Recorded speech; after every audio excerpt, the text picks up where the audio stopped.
India को, India के prime minister को और इंडिया के लोगों को जिस तरीके से इस टाइम दुनिया में पूरा एक नाम होता जा रहा है इंडिया का।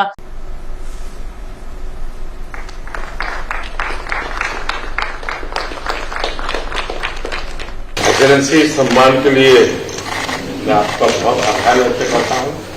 और ये सम्मान सिर्फ मेरा नहीं है, 140 करोड़ भारतीयों का है। डेफिनेटली देखें, किसी प्राइम मिनिस्टर, किसी भी कंट्री के प्राइम मिनिस्टर को इतनी रिस्पेक्ट मिलना, इसका मतलब है उस कंट्री को रिस्पेक्ट दी जा रही है। आज भारत के हेड ऑफ द गवर्नमेंट की ये इज्जत है, क्या इमेज है पूरे विश्व में, ये एक छोटा सा पिक्चर बताती है कि भारत क्या है इसमें विश्व में। आज भारत की क्या पोजीशन है। जो उनको वेलकम किया गया है वो बहुत ही खास तरीके से किया गया है, जिसको इंटरनेशनल मीडिया इस तरीके से लिख रहा है कि remarkable gesture by James Marape. हमारे हमसाए में आजकल बड़े तरक्की के जोरों पे हैं वो लोग, माशी तरक्की के, इसलिए तकब्बुर भी ज़्यादा आ गया है। पपुआ के प्राइम मिनिस्टर ने जिस तरीके से इंडियन प्राइम मिनिस्टर को बिल्कुल उनके पहुंच हुए और वेलकम किया, जो कि बहुत बड़ी बात है। और ये इंडिया के प्राइम मिनिस्टर के पांव नहीं छुए या उन्हें रिस्पेक्ट नहीं दी, ये रिस्पेक्ट दी गई है इंडिया को। एक चाय वाला उठ के अगर मुल्क को इतनी तरक्की दे सकता है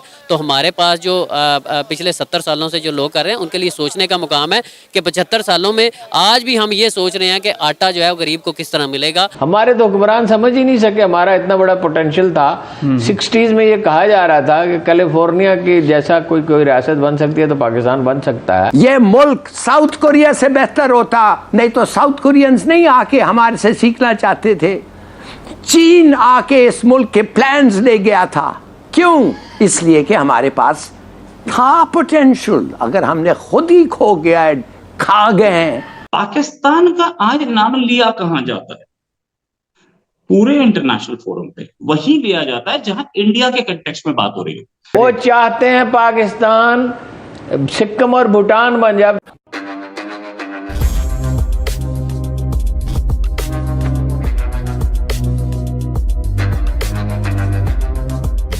नमस्कार दोस्तों, कल आपने देखा होगा जहां हमारे प्रधानमंत्री Modi ji Papua New Guinea में लैंड होते ही उनका भव्य स्वागत किया गया और साथ में पपुआ न्यू गिनी के प्राइम मिनिस्टर ने मोदी जी के पैर छूकर उनका आशीर्वाद लिया। जिसके बाद से दोस्तों ये क्लिप पूरी भारत में और पूरी दुनिया में वायरल हो रही है और सारे देश हैरान है कि भारत का इतना रिस्पेक्ट है पपुआ न्यू गिनी में। जिसके बाद से दोस्तों एक नई खबर हम सबके सामने आ रही है और वो ये है कि अब फिजी के प्राइम मिनिस्टर ने भी मोदी जी को अपने देश का सबसे बड़ा अवार्ड से नवाजा है और मोदी जी को फिजी का हाईएस्ट सिविलियन अवार्ड भी मिला है। और इस अवार्ड को लेने के बाद हमारे प्रधानमंत्री जी ने कहा है कि मोदी जी का ये सम्मान सिर्फ उनका ही नहीं, पूरे भारत के 140 देशवासियों का सम्मान है। उसके बाद से दोस्तों पूरे पाकिस्तानी मीडिया में एक मातम का माहौल छाया हुआ है। ये वही मोदी जी है जिसे पाकिस्तान भारत के मुसलमानों का कातिल कहता है, लेकिन दुनिया भर के लोग मोदी जी का ही तारीफ करते हैं। एज ए पाकिस्तानी सबसे पहले अप्रिशिएट करता हूं इंडिया को, इंडिया के प्राइम मिनिस्टर को और इंडिया के लोगों को जिस तरीके से इस टाइम दुनिया में पूरा एक नाम होता जा रहा है इंडिया का। पपुआ के प्राइम मिनिस्टर ने जिस तरीके से इंडियन प्राइम मिनिस्टर को बिल्कुल उनके पहुंच हुए और वेलकम किया, जो कि बहुत बड़ी बात है। और ये इंडिया के प्राइम मिनिस्टर के पांव नहीं छुए या उन्हें रिस्पेक्ट नहीं दी, ये रिस्पेक्ट दी गई है इंडिया को। क्या कहना चाहेंगे आप इसके ऊपर? देखिए, पापुआ न्यू गिनी किसी भी इंडियन प्राइम मिनिस्टर की पहली विजिट है। 1975 में पापुआ न्यू गिनी आजाद हुआ था और इसने ऑस्ट्रेलिया से अपनी आजादी ली थी। उसके बाद से आज तक कोई भी इंडियन प्राइम मिनिस्टर वहां गया नहीं था। प्राइम मिनिस्टर मोदी पहले प्राइम मिनिस्टर थे जो कि पापुआ न्यू गिनी गए। पापुआ न्यू गिनी थोड़ा अंडर डेवलप कंट्री है, अंडर डेवलप क्या बोलूं, मतलब डेवलपिंग इकोनॉमी है और उस रीजन में है जहां पर चाइना भी बहुत इंटरेस्टेड है इसमें। बिल्कुल इंडिया के प्राइम मिनिस्टर का वहां जाना एक इत्तेफाक नहीं था। ये पहले से हम लोग काफी टाइम से, हमारी लुक ईस्ट पॉलिसी थी। Look east policy Manmohan Singh के टाइम पे थी, उसके बाद उसको आकर के प्राइम मिनिस्टर मोदी ने एक्ट ईस्ट पॉलिसी बना दिया था। हम लोग उस रीजन में पहले दिमाग लगा रहे थे।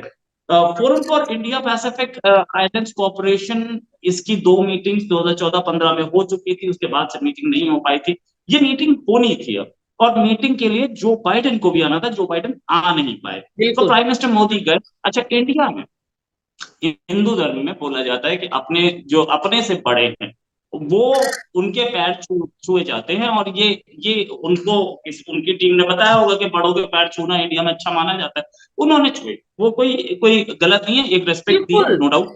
हमारे यहाँ इंडिया में अगर आप देखें तो हम लोग भी मतलब हम हमारे आसपास जितने लोग रहते हैं इंडिया में, जनरली मुस्लिम्स हैं, हमसे सीनियर हैं, हम उनके भी पैर छूते हैं।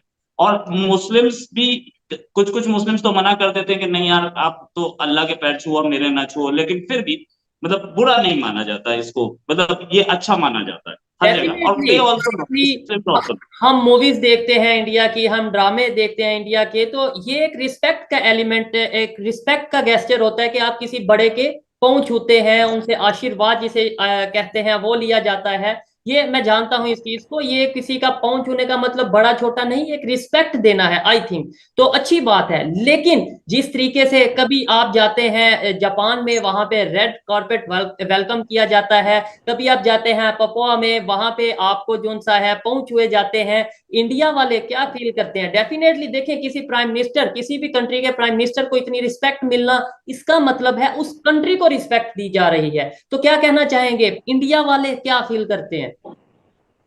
राइट, इंडिया में तो ऑफ कोर्स इसको बहुत अच्छी तरह से दिया गया है। और ये भी कि पापुआ न्यू गिनी था कहाँ, ये कोई नहीं जानता, मतलब बहुत कम लोग जानते थे। आज इसी एक एक्ट की वजह से सबको किताबें एटलस खोलनी पड़ी है और देखना पड़ा है कि पापुआ न्यू गिनी है कहाँ। और उनके प्राइम मिनिस्टर तो फेमस हो गए इंडिया में क्या मतलब पूरी अक्रॉस द वर्ल्ड हेडलाइन है ये कि पैर छुए। तो ये तो दिखा है, मतलब शायद मैं और आप भी इस चीज को डिस्कस नहीं कर रहे होते अगर ये नहीं हुआ होता तो। हमारे हमसाए में आजकल बड़े तरक्की के ज़ोरों पे हैं वो लोग, माशी तरक्की के, इसलिए तकब्बुर भी ज़्यादा आ गया है। नरेंद्र मोदी साहब ने वो तकब्बर तो देखो ना, मुद्दतों उसके बाद हुकूमत मिल गया, तकब्बर वो आप जापान के दौरे की बात कर रहे हैं। हाँ, उन्होंने कहा नॉर्मल ताल्लुकात पाकिस्तान से चाहते। वो गालिब का शेर, बक रहा हूँ जुनून में क्या क्या, कुछ न समझे खुदा करे कोई, लेकिन हम समझ रहे हैं। वो इंटरनेशनल उसकी रायमा की उसकी के लिए है, तसल्ली देने के लिए 170 रुपये तो बलोचिस्तान में तकरीबकारी पे खर्च करते हैं, कबायली पट्टी में करते हैं सालाना। यस, 170 जी, ये ऐसे ही के फिगर्स हैं मुरतब किए हुए। और मतलब ये है कि बिलावल गया तो उसके साथ क्या सलूक किया, बिलावल के अब्बा ने तो हमेशा इंडिया के लिए नरम गुफ्तगू की, बिलावल ने भी कभी सख्त गुफ्तगू नहीं की। बहुत बड़ा वजन वहाँ के वजीर खारजा ने बड़ी सख्त क्या इतनी मकरू जुबान, इतनी करख्त। इमरान खान ने एहतजाज किया बिलावल की तौहीन पे, इसलिए वो दरअसल तो पाकिस्तानी की तौहीन है। तो ऐसी ड्रामे वो कर रहा है, इलेक्शन होने वाले हैं और मोदी 8-10 मोदी की जुबान पे कोई एतबार करेगा? वो गुजरात का कसाई कातल है जी, जिसके अमेरिका में बरतानिया में दाखिले पर पाबंदी थी, हो सकता और है इलेक्शन लड़ना है। उनके ख्यालात बदल गए हों। कैसे बदल गए उसके ख्यालात है जी? वैसे वो इलेक्शन तो पाकिस्तान और मुसलमानों के खिलाफ पे लड़ते की बुनियाद पे लड़ता है। हाँ। और वो जो कुछ कर रहा है उसका नतीजा इंडिया भुगत लेगा।